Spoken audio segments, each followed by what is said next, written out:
Waste. Dirty place.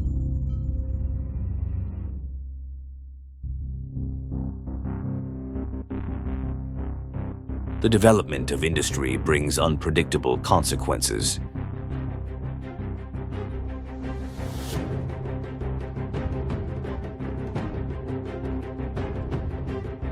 The environment is severely damaged. The living environment of humans and even animals is gradually becoming hell.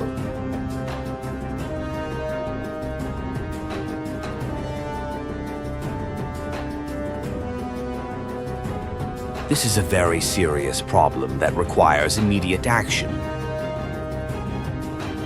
Waste treatment plant, a giant in the world's leading waste treatment industry. So how can the plant handle such a large amount of waste every day? Let's explore the waste treatment process at the plant in the United States in today's content.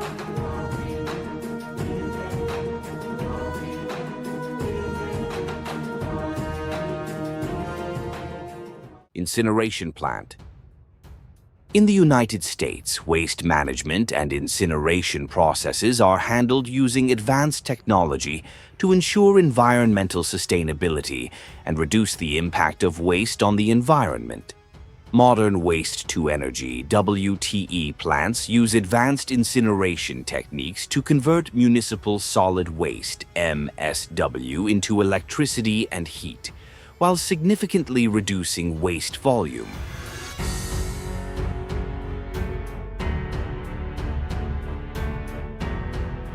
The process begins with the collection of waste from residential, commercial, and industrial sources. Once the waste is transported to the facility, it is carefully sorted to remove recyclable materials, such as metals, plastics, and paper, as well as hazardous items. This step is critical to improving the efficiency of the incineration process and ensuring the safety of the operation.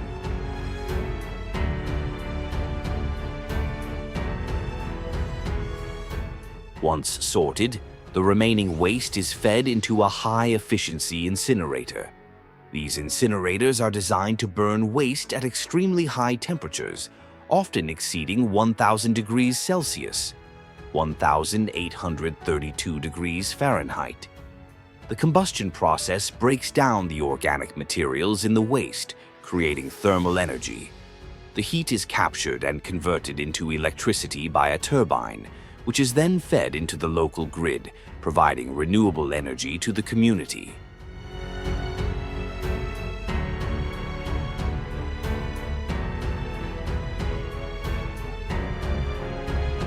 Wastewater treatment plant.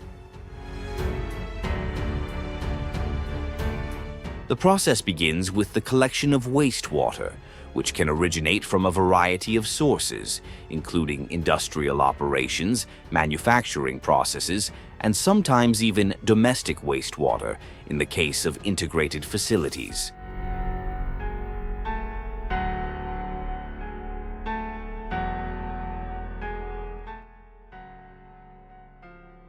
The first step in wastewater treatment is pre-treatment, where large debris such as plastic, wood, and other non-biodegradable materials are removed using screens and grates. This helps prevent damage to subsequent equipment and ensures efficient operation of the system. Next, the wastewater undergoes primary treatment, which involves settling. At this stage, the water is held in large tanks where heavier solids, including oil and grease, settle to the bottom, forming what is known as primary sludge. This stage reduces the total amount of suspended solids in the wastewater by about 60%, but does not remove dissolved organic matter or harmful microorganisms. The wastewater then moves on to secondary treatment, which focuses on biologically removing the remaining dissolved and suspended organic materials. In these tanks, bacteria and microorganisms break down the organic contaminants by eating them. The water then settles in settling tanks, allowing the remaining sludge to separate from the treated water. To further reduce contaminants, many facilities also use tertiary treatment. This stage often involves additional filtration, chemical treatment, or ultraviolet (UV) disinfection to remove remaining nutrients such as nitrogen and phosphorus, as well as any pathogens in the water. After undergoing tertiary treatment, the water is generally considered safe to discharge into nearby water sources because it meets regulatory standards set by the U.S. Environmental Protection Agency, EPA.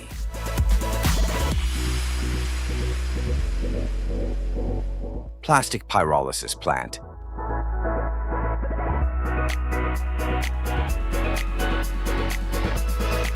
The process begins with the collection and sorting of plastic waste, which typically comes from municipal waste, industrial processes, and post-consumer plastic products. The plastic is separated from other types of waste, such as metal, glass, and paper, to ensure that only plastics with the right properties for pyrolysis are processed. The plastic is often shredded or ground into smaller pieces to increase the surface area and improve the efficiency of the conversion process. The plastic waste is fed into a pyrolysis reactor, a sealed vessel designed to maintain high temperatures in the absence of oxygen. Temperatures inside the reactor typically range from 350 degrees Celsius to 700 degrees Celsius, depending on the type of plastic being processed. As the plastic is heated, it undergoes a chemical change called depolymerization, which breaks down the plastic's long polymer chains into shorter hydrocarbons. Pyrolysis produces a number of byproducts, including sing, liquid oil, and solid carbon residue. Syngas, which is primarily composed of hydrogen, carbon monoxide, and methane, can be used as fuel to power the pyrolysis reactor itself, or converted into electricity or heat for use in other industrial applications. In modern pyrolysis plants, the entire system is optimized for energy efficiency and environmental safety. The syngas produced in the reactor is often captured and used to fuel the process, making the system energy efficient and reducing the plant's dependence on external energy sources.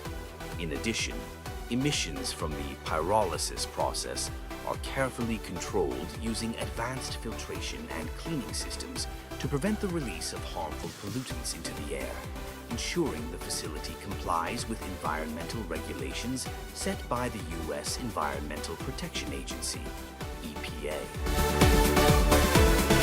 And while there are many different waste treatment plants, one thing they have in common is that waste treatment facilities in the United States use a variety of advanced and efficient technologies to address the growing challenges of waste management.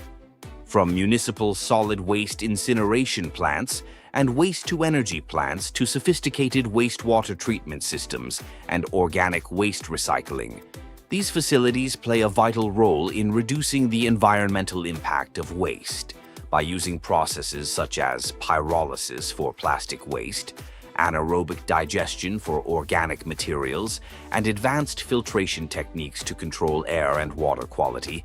These plants not only reduce pollution, but also contribute to resource recovery and energy generation. However, factories also face serious problems, such as pollution and risks from toxic waste.